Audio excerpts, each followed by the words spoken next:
juicio a las juntas militares es un viaje de la memoria hacia las noches más oscuras de nuestro pasado. Declárase abierto el acto para la realización de la audiencia prevista en el artículo 490 del Código de Justicia Militar y que se sigue a los siguientes oficiales generales de las Fuerzas Armadas en situación de retiro. Teniente General Jorge Rafael Videla, Almirante Emilio Eduardo Macera, Brigadier General Orlando Ramón Agosti, Teniente General Roberto Eduardo Viola, Almirante Armando Lambruschini, Brigadier General Omar Domingo Rubens Grafinia, Teniente General Leopoldo Fortunato Galtieri, Almirante Jorge Isaac Anaya, Brigadier General Basilio Arturo Ignacio Lamidoso. El 24 de marzo de 1976 se abrieron las puertas de los cuarteles y todo el país se convirtió en objetivo militar.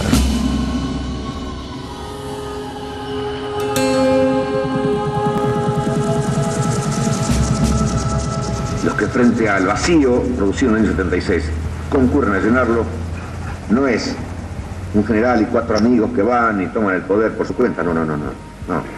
Aventuras no. Fueron las Fuerzas Armadas como institución, valga el trabalengua, que institucionalmente llenaron un vacío institucional.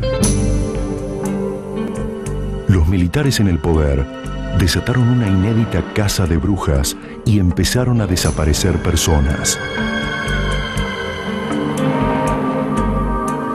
Ellos dijeron que había una guerra, pero acá no hubo ninguna guerra. Hay un informe del general Riveros a la Junta Interamericana de Defensa después del intento de copamiento a Viejo Bueno, que fue en diciembre del 75, en donde dice que las fuerzas subversivas habían perdido todo poder militar. Nosotros jugamos hechos del 76 en adelante, cuando ya, según ellos, la subversión no tenía poder militar. Luego fue una cacería de conejos, no fue una guerra. El doctor Raúl Alfonsín es electo en 1983 y asume el 10 de diciembre. 4 días después de asumir, ordena a la justicia que juzgue a los excomandantes. Se detectaron en aquel entonces y se visitaron incluso 365 campos de concentración en todo el país. Y se elaboró una nómina de más de 1.600 responsables del genocidio. Después de tantos años de callar a punta de fusiles, había llegado por fin el momento de hablar, de contar todo, de conocer nuestro propio holocausto.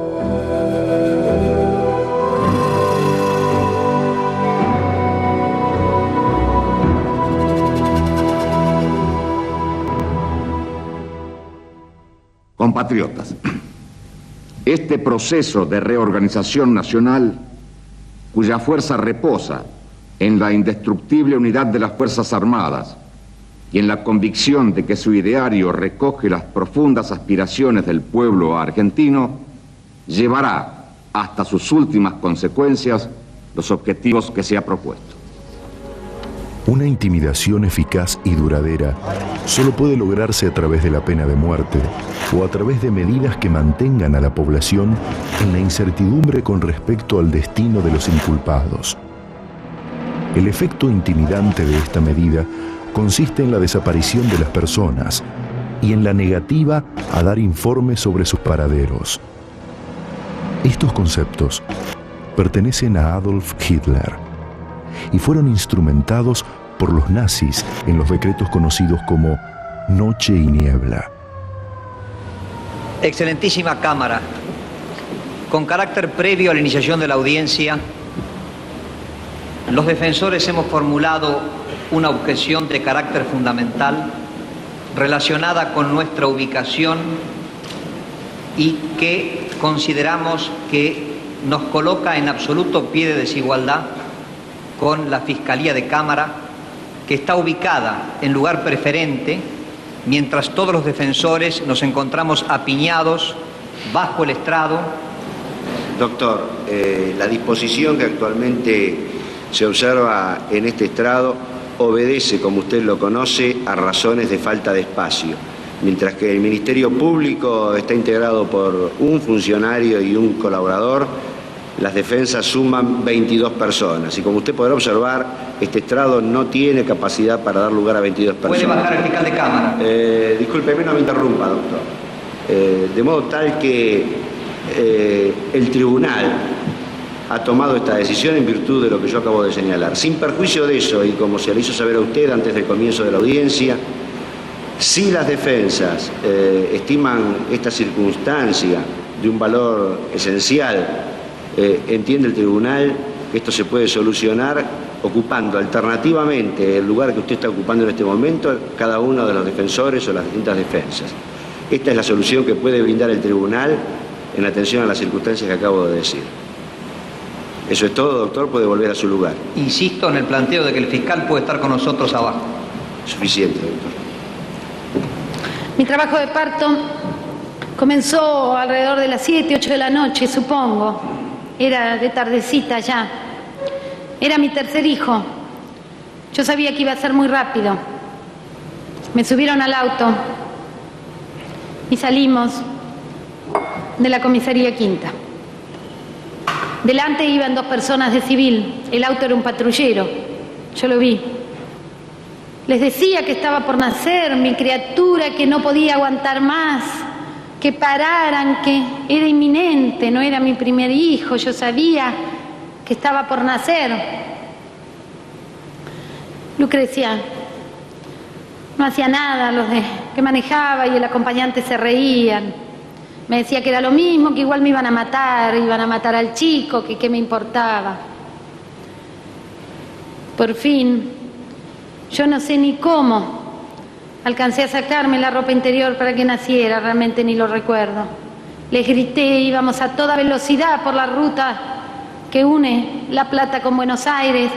Iba el auto a toda velocidad y yo les grité, ya nace, yo no aguanto más. Y efectivamente, nació mi beba. Nació bien, era muy chiquita. Quedó colgando del cordón, se cayó del asiento, estaba en el piso. Yo le pedía por favor que me la alcancen, que me la dejen tener conmigo. No me la alcanzaron. Lucrecia le pidió un trapo al de adelante, que cortó un trapo sucio, y con eso ataron el cordón. Y seguimos camino. Habían pasado 3 minutos. Mi beba lloraba. Yo seguía con las manos atrás. Yo seguía con los ojos vendados. No me la querían dar. Señor presidente, ese día hice la promesa que si mi beba vivía y yo vivía, iba a luchar todo el resto de mis días porque se hiciera justicia. Me siguieron, yo me di cuenta que me seguían, por eso no fui a mi casa y me fui para la General Paz. Yo vivía a 6 cuadras de la General Paz en una paralela a Corobara, y cuando me iba a tomar el colectivo 28 para tratar de llegar a Liniers y perderme en una zona más concurrida, me taclearon de atrás y así fue como me secuestraron. Me llevaron en el baúl de un Falcon, encapuchada, no, en realidad con los ojos con un antifaz que usaban ellos, que era un antifaz de goma espuma, y esposada y con los pies atados. Y cuando llegué a la ESMA, me dejaron en el baúl en la playa de estacionamiento y aparentemente perdieron la llave. Y estuve en varias horas ahí debajo del sol, yo pensé que me ahogaba. El que a mí me agarró y el que hablaba, el que me preguntaba directamente, vos sos Mon, y me agarraba de atrás y me preguntaba por la pastilla, yo tenía una pastilla y todo, era Astiz. Cuando bajamos del auto ya me habían puesto un antifaz y la capucha, y me agarraron entre dos que prácticamente me llevaban en andas, y me llevaron digamos, caminamos por un pasillo y me llevaron a lo que después supe era la sala 13, que era la sala de tortura. Y ahí, entre otras cosas que preguntaban, es dónde sería el peor lugar que a vos te gustaría estar. Y yo dije, en la ESMA, y me dijeron, estás en la ESMA, ¿no? Como parecía el chiste, ¿no? Las paredes estaban completamente forradas en tergopol. Ese tergopol estaba quemado por cigarrillos estaba marcado con muchísimas cruces esvásticas, con muchas insignias, con muchas frases, como nosotros somos Dios, como viva Hitler, viva el general Videla. En la lucha contra la subversión, una de las actividades es la del control de población.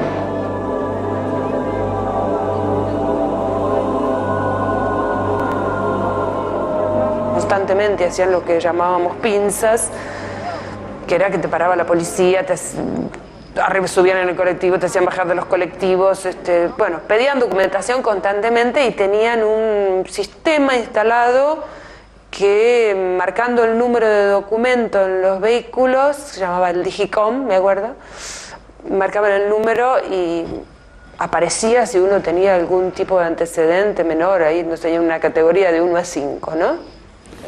Me colocan lo que allí llamaban un tabique, que es una especie de antifaz en los ojos, y grillos, que son cadenas que me unían los dos tobillos, y me dan un número, X96, y me dan la instrucción de que a partir de ese momento yo no me llamaba más Mario Villani, sino X96. Ni bien me dicen eso, siguen hablando de otras cosas, inmediatamente viene otra persona y me pregunta cómo me llamo. Yo todavía no había entendido lo que me habían dicho y digo Mario Villani, y es el primer golpe que recibo. Eso sucedió 2 veces más, y hasta que no volví a decir que me llamaba Mario Villani, sino X96.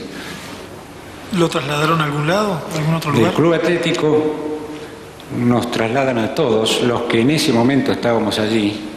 Previo al traslado, quisiera aclarar una cosa. Me cuesta mucho utilizar la palabra traslado, porque dentro del pozo se le decía traslado a cuando se llevaba un grupo de personas, aunque el resto permanecía allí, se lo llevaba del pozo y no lo volvíamos a ver. Es un eufemismo por la muerte. Es el momento que deciden que toda la gente que ya no les sirve más para los interrogatorios y para obtener información, tienen que sacarlas del campo y matarlas para hacer lugar, fundamentalmente, ¿no? Para seguir secuestrando. El campo ya estaba lleno. Al principio, cuando una persona era retirada de capucha, eso lo sé por referencias de otros prisioneros, decían que lo pasaban al PEN, a disposición del Poder Ejecutivo Nacional. Pero después, a raíz de relatos de los guardias, a raíz de relatos de prisioneros que por error fueron llevados en los traslados y después devueltos, se sabe que a esas personas se les aplicaba un tranquilizante que ellos llamaban pentonaval, y que eran cargados en camiones en el sótano, y se rumoreaba, de esto no puedo dar fe, que eran arrojados desde aviones al mar.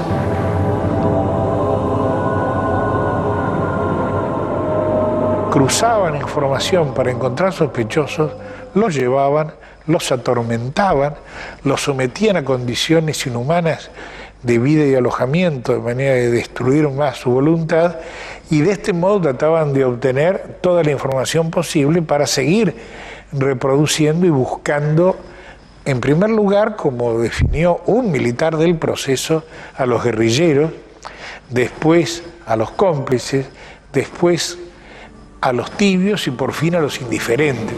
¿En qué consistían las tareas operativas que usted tenía a su cargo? Accionar las armas contra el enemigo que me determinara la superioridad. ¿Cómo era el procedimiento de elección de los objetivos o de los blancos? Desconozco, no estaba a mi cargo.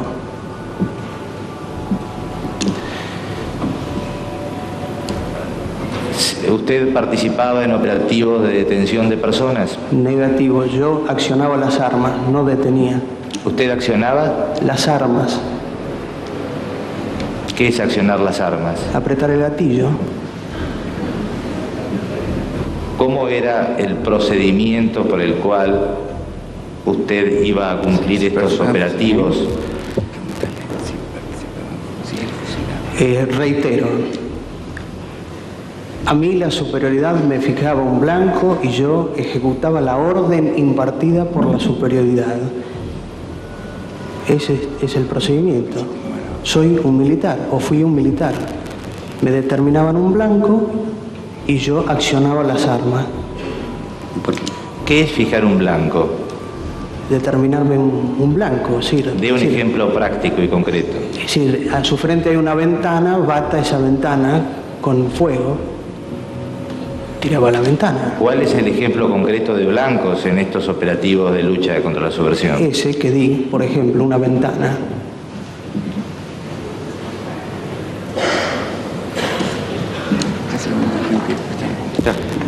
Señor presidente, se le pregunta a la persona que declara si alguna vez le fijaron como blanco a un ser humano. ¿Puede contestar? No recuerdo. Silencio en la sala. Se advierte a la sala que a la próxima alteración del orden será desalojada. La subordinación no es sumisión. Por el contrario, es obediencia consciente al impulso de mando del superior y en función de un objetivo supremo. Las primeras amenazas que habían colocado una bomba, en el cual la policía nos decía, bueno, han llegado las amenazas, me parece que la primera hicimos caso, pero después dijimos, bueno, si vamos a hacer las amenazas, lo hacemos por el juicio. Así que un día nos pasamos un papelito, nosotros nos comunicábamos por papelitos permanentemente durante la sesión. Llegó otro papelito y dice, bueno, han llamado que va a explotar una bomba, que desalojemos la sala. Me parece que no se lo pasamos al que estaba presidiendo de nosotros en esa audiencia. Nos pasamos el papelito entre nosotros diciendo, bueno, sí, no, pum. Nos levantamos, seguimos adelante, no pasó nada y el resto ya ni recibían los papelitos, ¿no? Se cansaron de llamar. Me dicen, bueno, vamos a pasar a la sala de al lado y te vamos a presentar a la pequeña Lulú. Resulta ser que la pequeña Lulú era la famosa picana eléctrica, me hacen desvestir, me acuestan en un elástico de hierro, me estaquean brazos y piernas y comienzan a torturarme. Y cuando se retira la patota, me viene a hablar una de las personas que estaba de guardia, que posteriormente conocería como Lucas. Entonces Lucas me dice, bueno, mira, quédate tranquilo, me imagino que debes estar nervioso, pero esto es una simple cuestión de rutina, estamos averiguando quién sos, si no tenés nada que ver vas a volver a tu casa, si no, te vamos a matar. Los veía estos monstruos entrar así desaforados y a los gritos y algunos, y otros no los veía como si fueran a tomar un café, ¿no? Entraban, torturaban, entraban a las salitas de tortura, torturaban, de pronto aparecía el médico corriendo porque el otro había hecho un paro y venían a sacarlo del paro y el médico volvía a decir cuándo podían seguir torturando y bueno, y nosotros estábamos ahí, ¿no? Y bueno, y en algún momento dejaban de torturar y volvían a salir y te hablaban como si hubiera estado almorzando con los amigos. Yo tenía, por supuesto, un registro y un recuerdo de la situación de tortura, pero se ve que por alguna razón había como borrado el dolor físico. Entonces había armado una especie de historia para mí misma, por la cual a mí me habían hecho todo el despliegue de situación de tortura, pero que por alguna razón no me habían torturado, como que hubiera sido un simulacro de tortura. Hasta que con los años empecé a poder recordar la situación concreta de tortura, y a partir de recordarla empecé a recordar las sensaciones físicas y psíquicas, ¿no? Entonces ahí empecé a recordar los gritos, el terror, el maltrato, la manipulación física, y al final de todo te diría, hace muy poco tiempo se me reprodujo o logré recordar el dolor físico. Se les había descompuesto la picana y me vinieron a pedir, y no era una orden, que la arreglara. Yo le dije que no la podía arreglar, que no la podía arreglar, que no quería hacer ese trabajo. Era un límite que no estaba dispuesto a pasar. Y digo, bueno, acá se terminó. Próximo traslado me incluyen. Pero me dijo, ¿no lo querés reparar? Bueno, está bien, no lo repares. Y a partir de ese momento empezaron a torturar con un variac, que es un transformador variable. Ese es un medio muy dañino que deja serias marcas, quemaduras, muy profundas físicamente. La picana tiene limitación de corriente, entrega muy poca corriente, no es mortal. En cambio el variac no tiene limitación de corriente. Y cuando empezaron a torturar con el variac, empecé a ver que la gente, además se ocupaban de que al torturado, cuando lo sacaban de la sala de tortura, generalmente lo sacaban o en coma o muy maltrecho, y lo llevaban a enfermería para poder recuperarlo y seguirlo torturando. Se ocupaban de hacérmelo pasar por delante de la puerta del taller, para que yo viera en qué estado pasaban. Incluso algunos se murieron, ¿no? Yo habría aguantado 15 días sin reparar la picana. Un día le dije, yo no podía ver más eso, en el estado en que quedaban los torturados con el variac. Entonces le dije a Corores, tráeme la picana que te la reparo. Lo que no le dije, es un problema de un relé que tiene la picana que no funciona, que había que cambiarlo. Pero yo le dije que el problema no era ese, era otro, que era un capacitor, un condensador, que es el que determina la energía de la chispa de la picana, que había que cambiarlo. Y le hago comprar un condensador más chico. Además que le reparé la picana, pero era una picana más débil. Y yo estaba convencida de que nos mataban a todos. Me lo habían dicho además en Fuerza Aérea, me habían dicho que ellos nos mataban a todos porque después si nos mandaban a la cárcel volvíamos a lo mismo. De manera que era indudable que nos mataban. Para mí no había ninguna duda, yo no tenía ninguna expectativa de sobrevivir de ninguna manera. Y me lleva a una habitación donde me hace sentar en una especie de mesa y me saca la capucha y puedo ver que es una habitación muy pequeña donde las paredes están cubiertas de telgopor. Él me dice, pero que yo soy una nena, ¿qué es lo que estoy haciendo ahí? Entonces me pregunta, yo estaba con el uniforme del colegio y me pregunta a qué colegio iba. Yo le dije que iba al Carlos Pellegrini y me dijo, seguro que todo viene por ese lado. Al poco rato viene un hombre donde intenta tocarme, yo le digo que por favor deje de tocarme y me dice, a vos ya te voy a agarrar, y usa una palabra irrepetible así. ¿Sabe el nombre de esa persona o el apodo? Él me dice que después de ese intento dice que él es la vaca, hace un mugido y me saca el reloj, la cadena y los anillos y se va riendo. Después de un tiempo que no puedo determinar, aparece el hombre que me había sacado de mi casa bruscamente, que lo llamaban el Vasco, que es un hombre que tiene una voz muy penetrante, muy particular. Y me dice que me llegó el turno a mí Entonces me lleva a la habitación esa donde había estado yo en un primer momento, de las paredes de telgopor que puedo reconocer después, me desnuda, me ata la camilla y me aplica picana en brazos, pezones, ombligo y piernas.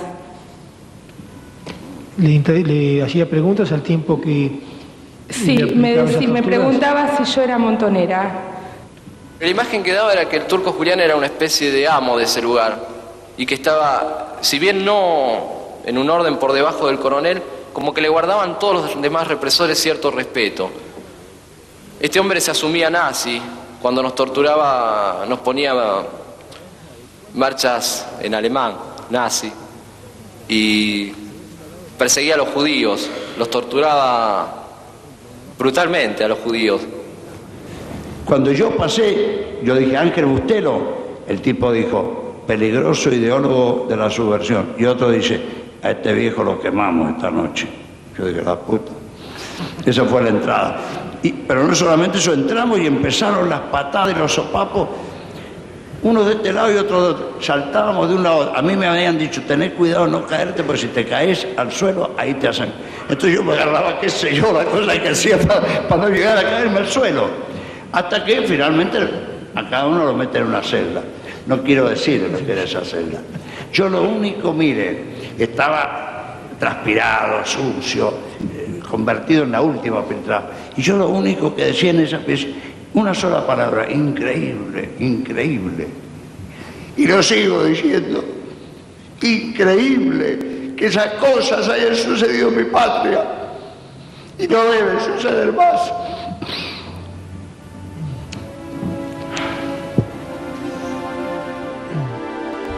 Durante los peores años de la dictadura, a pesar del peligro, algunas madres y abuelas comenzaron a reclamar ante la Casa de Gobierno por sus hijos y nietos desaparecidos. Decidieron llamarlas las locas de Plaza de Mayo. Nosotros solamente queremos saber dónde están nuestros hijos, vivos o muertos. Angustia porque no sabemos si están enfermos, si tienen frío, si tienen hambre, no sabemos nada. Y desesperación, Señor, porque ya no sabemos a quién recurrir. Consulados, embajadas, ministerios, iglesias, todas partes se nos han cerrado, todas partes se nos han cerrado las puertas. Por eso les rogamos a ustedes, son nuestra última esperanza. Por favor, ayúdennos, por favor, son nuestra última esperanza. Mi hija estaba embarazada de 5 meses cuando se la llevaron. Mi nieto tiene que haber nacido en agosto del año pasado. Hasta ahora no he podido saber nada. ¿Por qué no nos dicen a nosotros si están vivos, si están muertos? ¿Por qué no nos dicen? Y le buscamos eso nada más. Que nos respondan nada más, después nos retiramos. Pero mientras sea desaparecido no puede tener ningún tratamiento especial. Es una incógnita, es un desaparecido. No tiene entidad, no está. Ni muerto ni vivo, está desaparecido. Cuando ya se avecinaba todo este terrorismo de Estado y empezaron a no llegar a su casa los hijos, las hijas, cada madre, cada familia empezó una búsqueda en soledad. Yo siempre digo que no había nada escrito que nos dijera qué hacer, a dónde ir, cómo buscar, porque era una cosa inédita. Cuando los parientes de las víctimas hacían el reclamo por la vía del habeas corpus, lo que hacía el juez que le tocaba el habeas corpus era lo que se hace habitualmente. Pedía informes al Ministerio del Interior, a la Jefatura de Policía, a la Prefectura, a todas las fuerzas de seguridad, para saber si había sido detenida esa persona. Y le contestaban que no, con lo cual se chocaba con una barrera infranqueable. Porque creemos en el derecho y porque afirmamos que su vigencia se manifiesta, actualiza y libre en un poder judicial probo, sabio e independiente, el proceso de reorganización nacional se ha impuesto como uno de sus objetivos esenciales y prioritarios la consolidación de una justicia asentada en las bases sólidas de nuestros principios constitucionales que celosamente han buscado preservar los magistrados argentinos en el cumplimiento de sus mandatos esenciales. aquellos días, la jerarquía de la Iglesia como institución decidió aceptar la barbarie y acompañar a sus autores.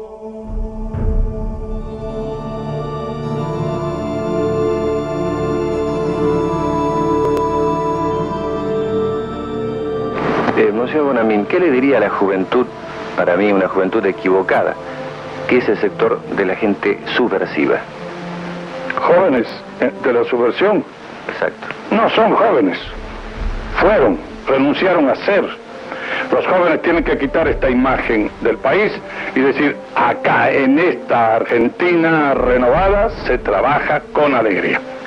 Monseñor, ¿la Iglesia no le teme a esa juventud? No. Si son jóvenes, no, al revés. Si son jóvenes prematuramente viejos, sí.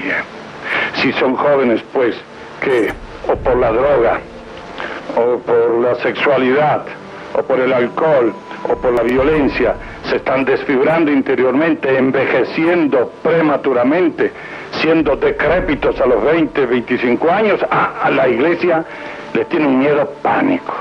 Con las excepciones, ¿no?, de los obispos que siempre estuvieron al lado nuestro, como aquí está el amigo Jaime de Nevares, lo que fue Enrique Angelelli, Esaine Novak, que acaba de fallecer, y Alfredo Devoto, también de Goya, de Corrientes, Saspe, pero eran muy pocos los obispos que tenían conciencia del drama del pueblo argentino.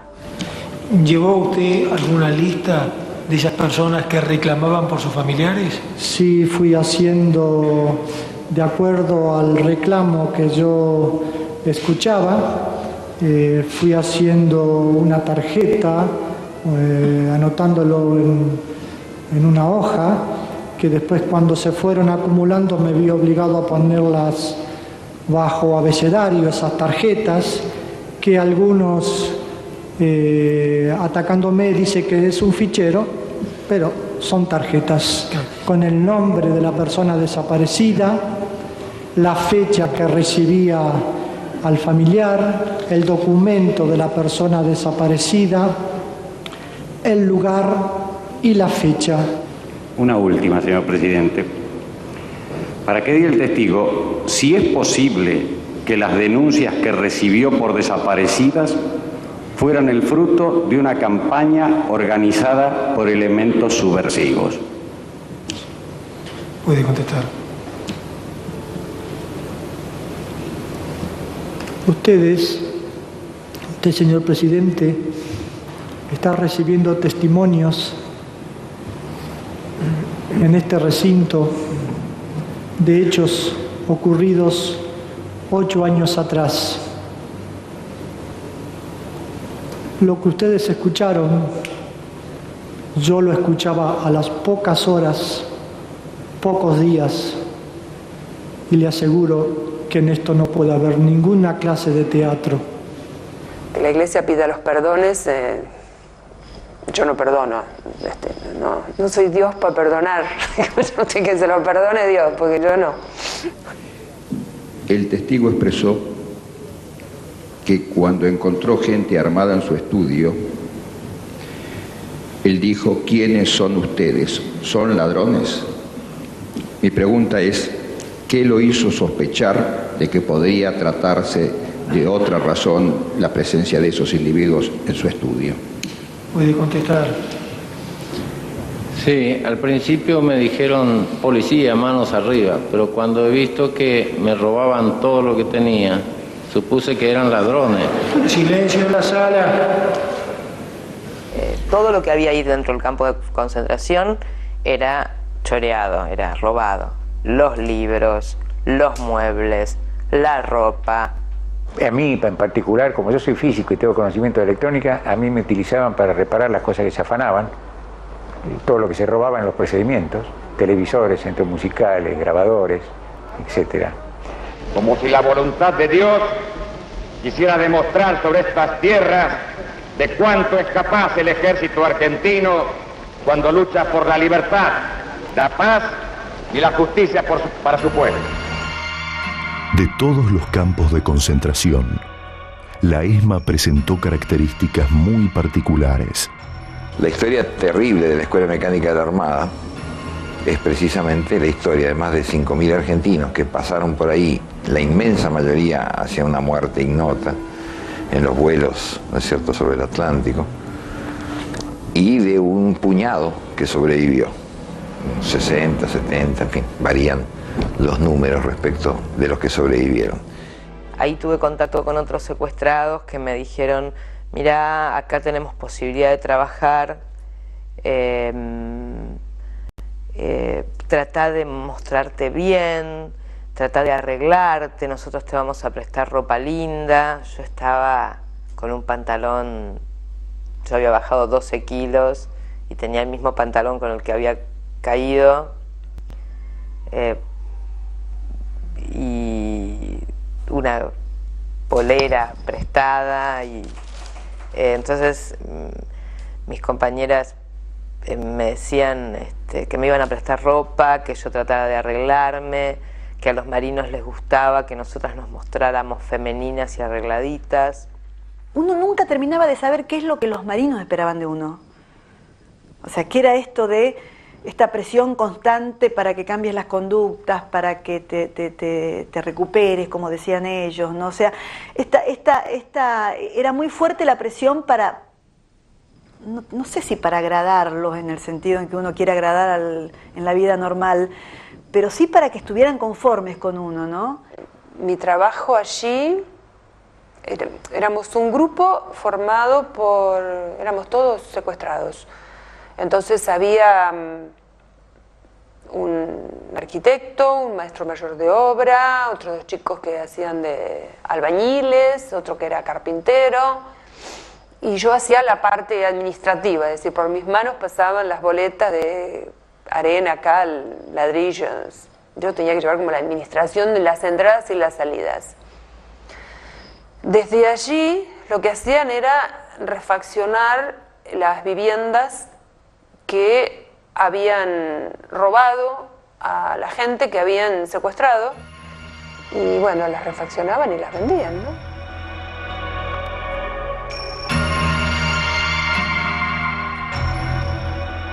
Lo que existía allí no era un centro de recuperación, como ellos lo llamaban, sino que se trataba de un intento de construir un grupo de apoyo al plan político del almirante Macera, con mano de obra esclava, podría calificar.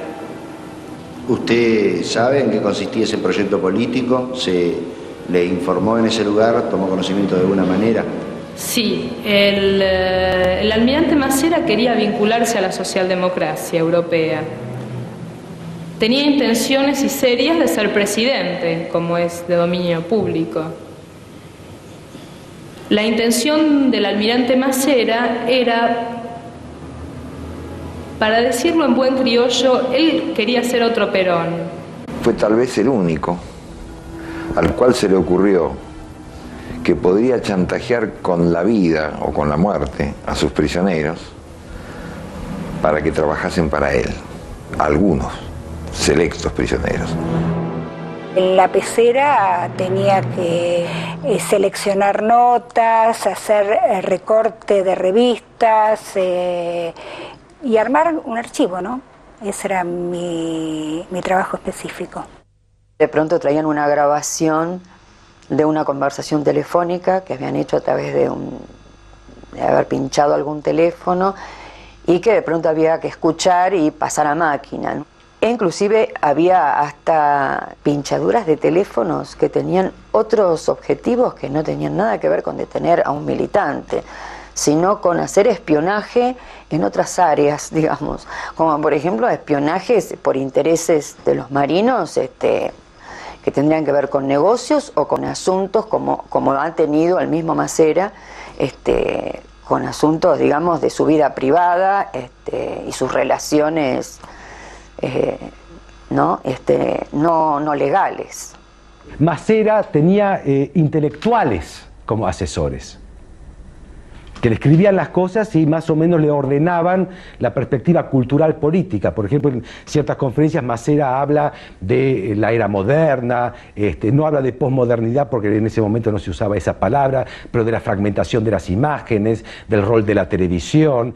Cada vez que se ha intentado acallar la prensa o amansar la prensa, no se ha herido un sector, se ha lastimado a la República, creada al abrigo terminante de una exigencia que definió su identidad para siempre. Hoy la Armada quiere festejar el Día del Periodista con ustedes, porque también la prensa argentina nació con la patria y ustedes son sus herederos. Hablaba de la triple revolución de Marx, Freud y Einstein, o sea, 3 judíos que había revolucionado, ¿no?, el saber por las buenas, pero que había que tener mucho cuidado con eso, no exagerar, etc. Hablaba, por ejemplo, en la conferencia que yo comenté, trata del amor. Macera daba conferencias sobre el amor, sobre el hombre sensorial, sobre los alucinógenos, sobre la cultura de la juventud, etc. Era un hombre de cultura, o sea que tenía lugares de la cultura donde él iba a hacer su prédica. Por supuesto, esa era la Argentina de esa época. El país estaba ahogándose en una tempestad de sangre inocente y por eso evitamos lastimarlo más y cuidamos nuestros actos y cuidamos nuestras palabras para que no hubiera acusaciones, ni excesos, ni revanchas. Se había hecho costumbre entre los torturadores, después de una jornada de trabajo, que su trabajo era secuestrar y torturar gente, llamar a un grupo de secuestrados de estos que habían sido incorporados como fuerza de trabajo, mano de obra esclava.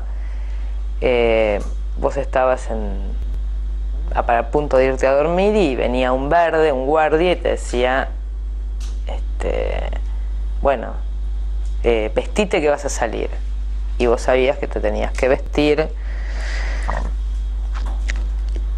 Y te bajaban con el antifaz por la escalera, tipo armado, con su fal, te subían a un auto y te llevaban a cenar a algún restaurante, generalmente con el Tigre Acosta. No éramos siempre mujeres, los grupos eran mixtos, se daban situaciones delirantes, ¿no? Ellos comentaban su trabajo del día, y nosotros teníamos que hacer que nos parecía normal que nos sentaran ahí al lado. Era una tortura psicológica realmente refinada. El punto era que ya la relación de por sí era sofisticada, la podemos llamar. Era terrible, porque que ellos se te pongan a hablar a vos sobre temas comunes o inherentes a un espectáculo de televisión, suponete, o a una banda de música, banda de rock, por ejemplo. Astiz me venía a decir que pensaba yo de Charly García, por ejemplo, ¿no? O así como si fuera un compañero de facultad o algo por el estilo, cuando vos sabías que había sido el que te pegó, el que te secuestró y otros que vos sabías que eran los que te habían torturado, que después vengan a hacerse los amigos, ya la relación ya de por sí era morbosa, ¿no? De que de pronto te arranquen de un campo de concentración y te veas, como me pasó a mí, entrando a la confitería Mau Mau, donde en un momento hasta voy al baño, me siento muy mal, y me miro en el espejo, ¿no?, al lado de una chica de mi edad, que por supuesto estaba pasando su noche como si nada, es así de loco, ¿no? Y encerrarte en el baño y quedarte en un rincón y con un grito en la garganta que no podés soltar. Había una hoja donde se abría el caso, decía a dónde había sido secuestrado, a qué organización o a qué grupo político pertenecía, quiénes habían participado del operativo de secuestro, en qué época, y finalmente la sentencia. La sentencia se sintetizaba en una T o en una L. La T representaba el traslado y la L la libertad. Yo tuve acceso a esos microfilms en octubre o noviembre del año 79, y bueno, esa noche tuve contacto con los 4 cassettes de microfilm, pude ver la dimensión de la matanza que había ahí dentro de la ESMA, porque había aproximadamente 5.000 casos, y las L que representaban la libertad eran realmente muy, muy pocas. El almirante Macera nos decía a los secuestrados: el hecho de que estemos en bandos diferentes es solamente una circunstancia pasajera. Yo espero poder encontrarlos café de por medio en una mesa en el futuro. Penoso. Mientras un piso más abajo seguían torturando gente y matando. En 1977, en Estados Unidos, Carter asumió la presidencia y la administración demócrata comenzó a preocuparse por los derechos humanos en Latinoamérica. Entonces, enviaron a Patricia Terian a la Argentina. La funcionaria se entrevistó con Videla. Ella era la secretaria para los derechos humanos del gobierno de Jimmy Carter. Jimmy Carter fue uno de los pocos presidentes de los Estados Unidos preocupados también sobre la grave situación argentina.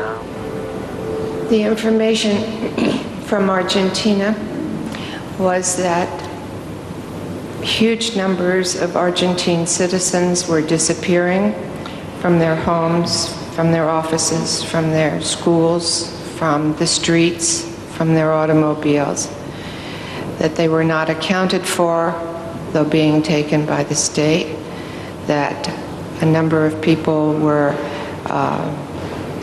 being summarily executed, that while held in secret detention without charges, without the knowledge of their whereabouts by their families or other significant people in their lives, that they were brutally tortured, and that the system for ordinary pursuit of justice had broken down entirely.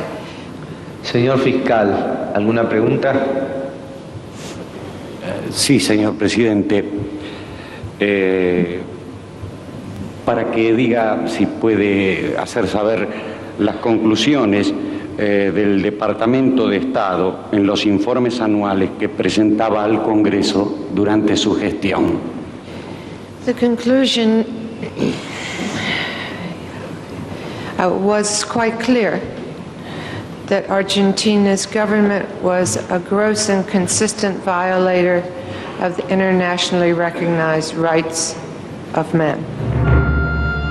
Para combatir la pésima imagen internacional, los dictadores organizaron un mundial de fútbol. En el marco de la amistad entre los hombres y los pueblos, y bajo el signo de la paz, declaro oficialmente inaugurado este 11º Campeonato Mundial de Fútbol 78. Muchas gracias. Permanentemente fue posible escuchar como música destinada a ocultar estos tormentos la que se había efectuado con motivo del Mundial, es decir, la música del Mundial que se realizaba justamente en esos días constituyó la música de fondo con la cual fueron torturados otra importante cantidad de ciudadanos en ese momento y en ese lugar.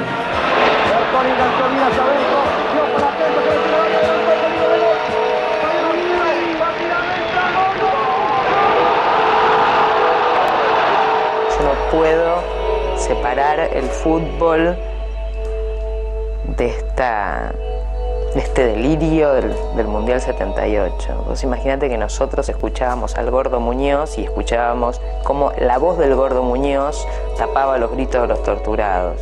La Copa del Mundo para Argentina fue un compromiso que en su momento adquirió el país y que en estos momentos lo está cumpliendo. Pero por sobre todas las cosas es un hecho también político, porque queremos que todos los pueblos del mundo conozcan cómo somos los argentinos.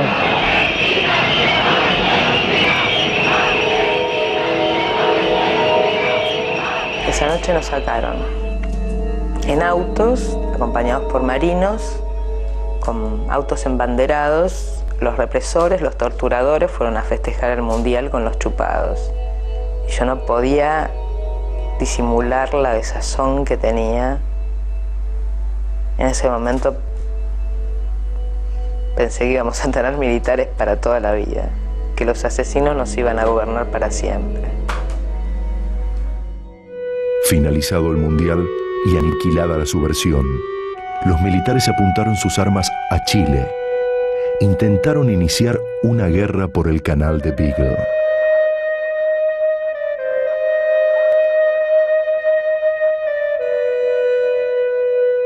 Otro proyecto que hubo en algún momento en la ISME que muestra el grado de locura que tenían los marinos fue que aproximadamente en abril nos dicen que había que hacer plata chilena, o sea que había que falsificar dinero chileno. Nos dijeron que hiciéramos un presupuesto, que eso era orden del COARA. El COARA es el Comando Armada Argentina, y que era una operación secreta que no lo tenía que saber nadie.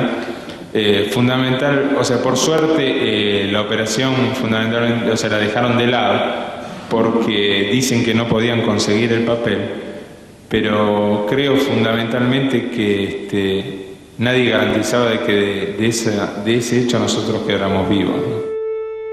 Pero una oportuna mediación papal, representada por el cardenal Zamoré, dejó a los dictadores sin guerra.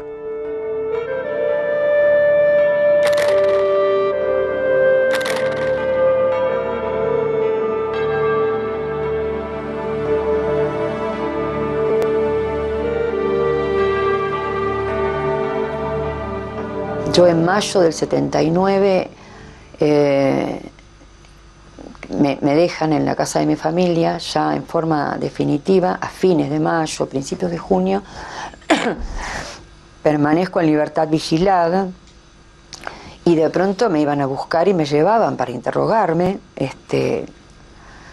lo cual era terrible porque, bueno, uno trataba de hacer una vida más o menos normal para poder recuperarse y para poder continuar viviendo, pero cada vez que ocurría esto no solamente era terrible porque era incierto lo que iba a ocurrir, sino que también para mi familia era una angustia, porque siempre en el fondo, por más que uno niegue, ¿no?, también hay un registro de que todo es posible, ¿no? Y es posible también que uno no vuelva. Me llevan a mi casa y me dejan en mi casa y me dicen, mañana te venimos a buscar. Dice, si querés, no te vamos a dejar una guardia acá en la puerta. Así que si querés puedes escaparte. Pero eso sí, si te escapas, ocupate de llevarte a toda la familia. Porque si no, los reventamos a todos. A mí me insistían mucho con una hermana mía para que la iban a llevar a la ESMA.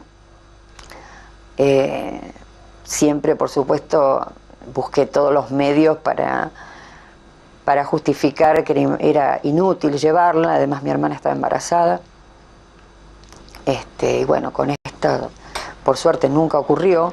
Pero bueno, esto era un recurso que ellos usaban, es tener de rehén a las familias. Las familias nuestras eran rehenes, ¿no?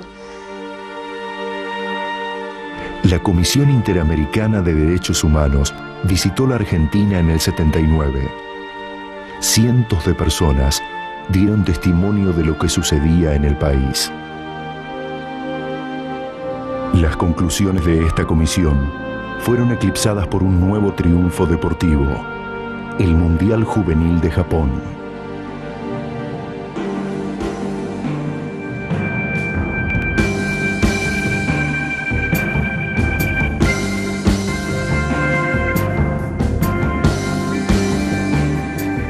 Señores, ustedes pueden estar legítimamente orgullosos de este triunfo que han conquistado para el país. Primero, porque han dado una prueba inequívoca de disciplina, de orden, lo que significa, sin más, reconocer el principio de autoridad. Llegaron los 80 y nada se sabía de los desaparecidos. Las madres y abuelas de Plaza de Mayo vivían de esperanzas.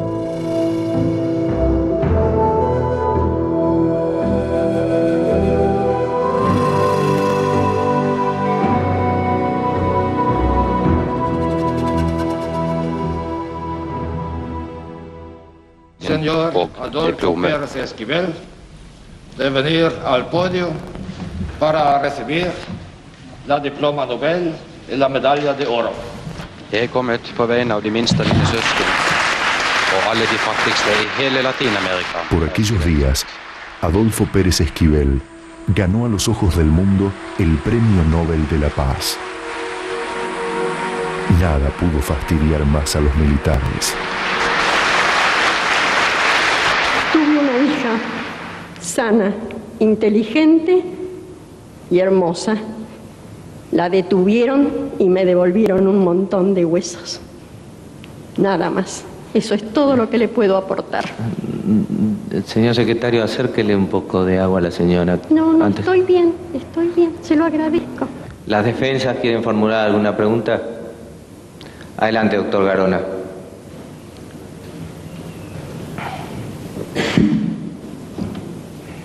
Sugiero al tribunal, señor presidente, que requiera la testigo qué actividad tenía la hija, qué se dedicaba.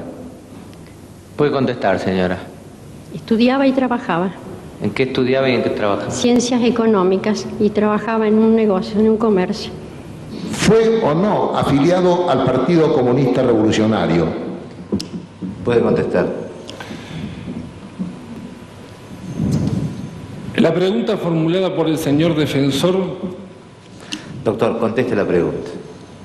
Doctor, yo le pido a usted la autorización para asociar esta pregunta a la modalidad con la cual se me interrogaba en la tortura. Señor presidente. Perdón, doctor, estoy dirigiendo yo a la audiencia. Señor presidente, me opongo a esa pregunta y que se me identifique con nadie que no sea con la defensa. Le ruego que conteste la pregunta que se le formuló estrictamente sin hacer ningún tipo de aclaración ni comentario. No, señor presidente. Si durante su tiempo de detención llegó a conocer cuál era la imputación que pesaba sobre él. Puede responder. Imputaciones al margen de mi trayectoria dentro de la Juventud Peronista no tenía ninguna. Lo primero que trataron de hacer las defensas es de negar de que esto no había ocurrido, que los testigos y todas las víctimas eran un conjunto de personas de izquierda que se habían puesto de acuerdo para inventar todo esto. Cuando no pudieron seguir con esa teoría, porque la prueba, el peso de la prueba era indiscutible, empezaron con las justificaciones de que era una guerra sucia, de que en fin. Aún así, la guerra tiene sus leyes. Están las convenciones de Ginebra, no se puede fusilar rehenes, no se puede maltratar o torturar o fusilar a la población civil, no se puede, hay que asistir a los heridos, inclusive aunque sean del bando enemigo. En fin, la guerra tiene sus leyes, ellos violaron todas las... Aunque hubiera sido una guerra, entonces también fue un argumento que lo... esgrimimos en el juicio. Si era una guerra, entonces eran criminales de guerra. Señor presidente, le rogaría que el señor fiscal no haga gestos. Reiteradamente en el día de hoy, no a mí, sino a un colega mío, le ha efectuado gestos del que he sido testigo. El señor fiscal merece todos mis respetos. Yo no lo he visto, que le pido, señor fiscal, si así fuere, que se abstenga. Yo no voy a hacer gestos, pero le digo, por este camino vamos a llegar a que, según algunos letrados, se le diga a algunos testigos, puede sentarse, señor, quítese la capucha. Señor fiscal, le ruego que... De ninguna manera, señor fiscal, le va a permitir al tribunal este tipo de exabruptos. Pido excusa, señor presidente. Señora, relate la exhumación. Yo, señor, le voy a relatar las exhumaciones, pero quiero decirle que es todo sufrimiento esto. Es demasiado, ¿no? Señora, el tribunal no le pide que sea con lujo de detalle, sino cuando se dispone, cuando se realiza, brevemente. No es necesario que sea muy preciso, porque a los efectos de la causa esto no es necesario. Cuando se pide la exhumación, con una pala mecánica, ubican el lugar, sacan hacen en profundidad y sacan alrededor de 70 cráneos y algunos fémures, y así cantidad de bolsas. Lo más humillante para una madre, ver cómo el cadáver de su hijo lo tiran así como si fueran huesitos de los perros. Ni a los perros le tiramos, a un perro se nos muere y lo enterramos en una fosa. Mi hijo también merecía un juicio. Este juicio lo merecía mi hijo. La verdad que no podíamos creer lo que veíamos. Asfixia después, gran cansancio, vamos, como abatimiento, eran los estados de ánimo. Momentos emotivos, realmente, no sé, fueron sentimientos intensos todos, muy intensos. Y cuando mi mamá me dijo, tené cuidado, nena, no te metas, etcétera, etcétera, le dije, si yo hubiera sobrevivido a un campo de concentración en la Segunda Guerra, vos no me hubieras dejado declarar en el juicio de Nuremberg. Y no me dijo más nada. Miro para los costados y digo, ¿por qué? ¿De dónde tengo este cagazo encima? Si acá miro para este costado y miro para este costado y no hay ningún represor levantando el dedito diciéndome, mirá que si hablas te reviento. Y en ese momento el flash que tuve, digo, el represor lo tengo adentro. Adentro me lo metieron, ese es el que me está amenazando. Cuando tuve conciencia de eso le dije a Graciela, sí, participo. Y en ese momento sentí que me lo estaba sacando el represor de adentro. O sea que hasta ese momento seguía chupado, seguía prisionero. Y ahí recién estaba empezando a liberarme, cuando me largo a hablar. Cuando me llamaron a declarar por el juicio, fue para mí un impacto terrible, porque tenía la sensación de que no podía ir a declarar, que no me acordaba, que no podía, me nombraban a personas que no las podía vincular con el nombre que yo las conocía. Por ejemplo, ahí me hablaban del Tigre, del capitán Jorge Acosta, y el capitán Jorge Acosta no lo conozco. Y bueno, les dije que realmente estaba asustada y que tenía miedo, que no podía. Este juicio participó de las mismas necesidades morales del juicio de Nuremberg, pero desde el punto de vista jurídico fue superior. Fíjese que el juicio de Nuremberg fue duramente criticado por gente insospechada de fascismo, que era un tribunal especial, que era un tribunal del vencedor. Es cierto, no era un tribunal internacional, era un tribunal de las potencias vencedoras. Fíjese que acá lo juzgó un tribunal que tenía 100 años de existencia en el país, el mismo tribunal que me podía haber juzgado a mí o lo podía haber juzgado a usted. Tomen asiento. En el juicio, los acusados tenían la posibilidad de defenderse, lo que nunca había sucedido durante la dictadura militar.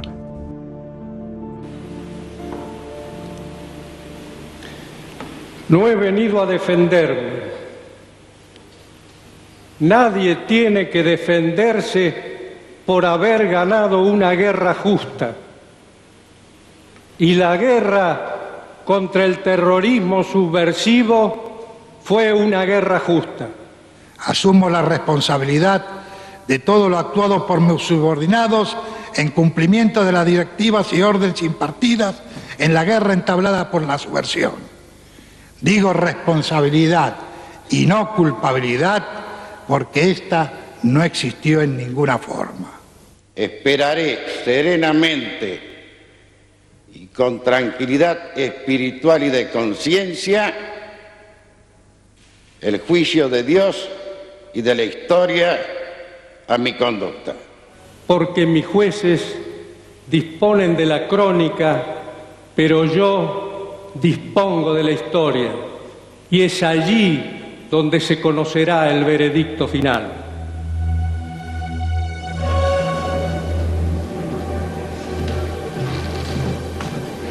Señores, de pie, por favor.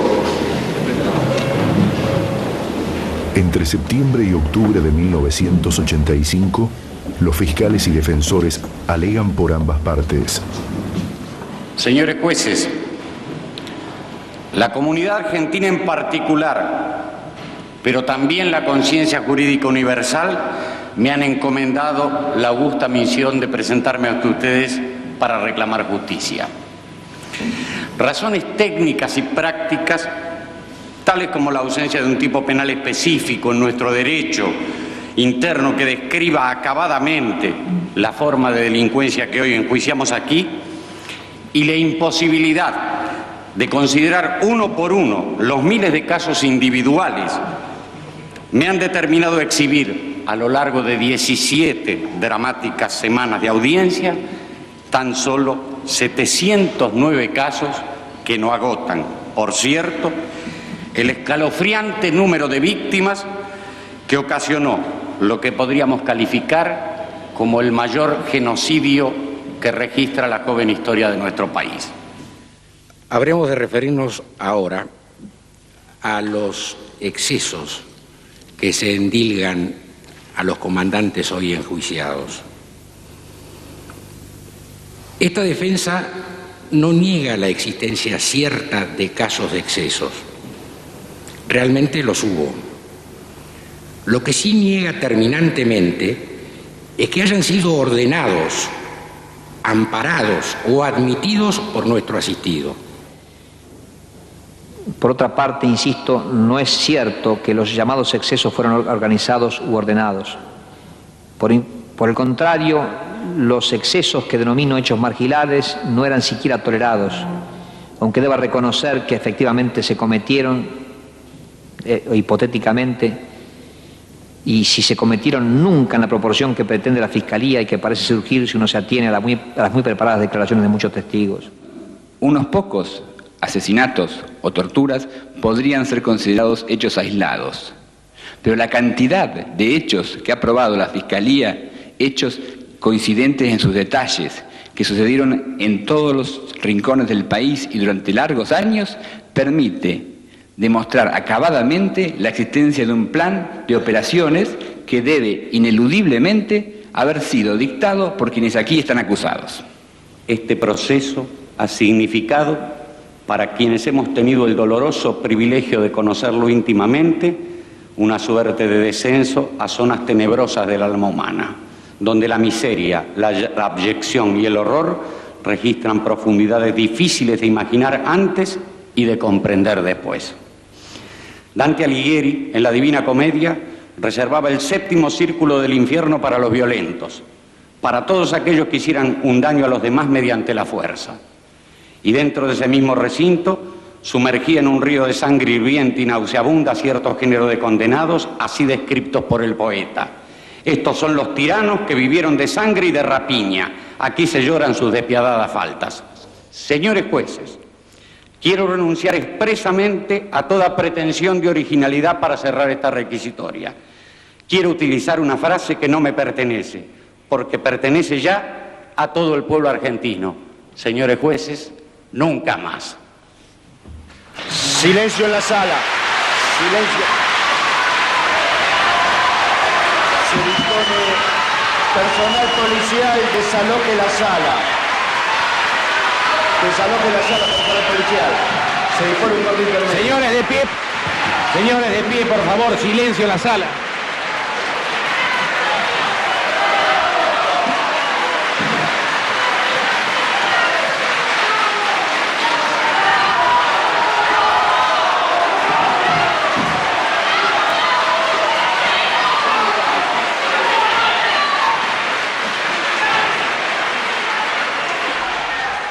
En la tarde del 9 de diciembre de 1985 se leen las sentencias. De acuerdo a lo dispuesto en los artículos 400 y 401 del Código de Justicia Militar, que el tribunal, por unanimidad, falla. Condenando al teniente general Jorge Rafael Videla a la pena de reclusión perpetua, condenando al almirante Emilio Eduardo Macera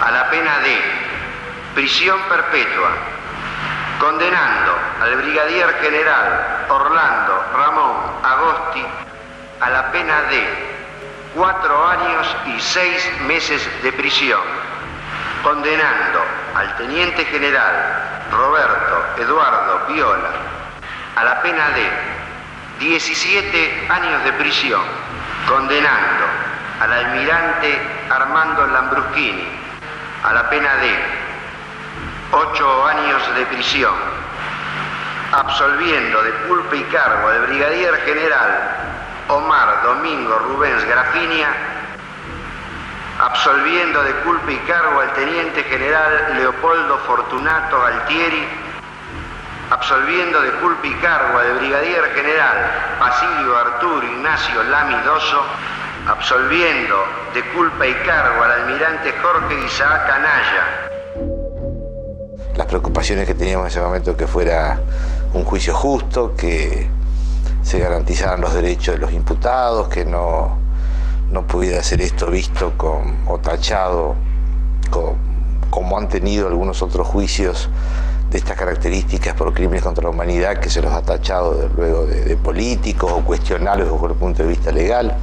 Fue positivo en el sentido de que por primera vez desde los estamentos del Estado, de la justicia argentina, se reconoce los crímenes cometidos. Es un paso.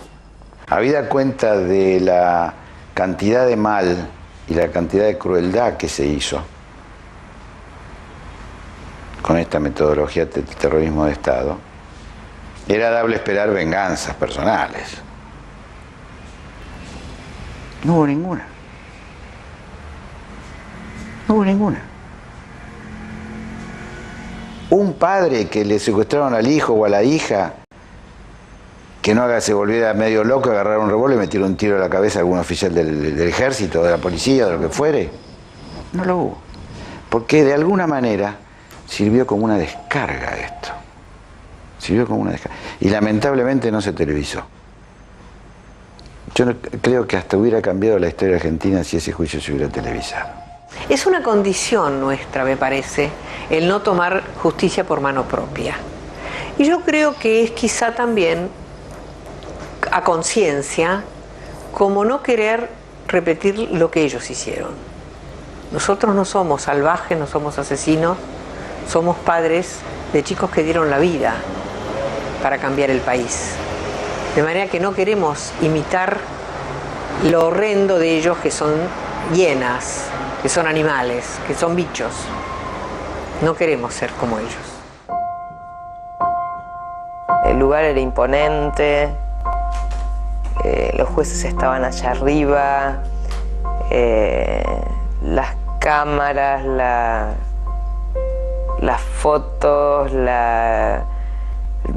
los amigos y los familiares escuchando. Contribuyó a formar la memoria histórica.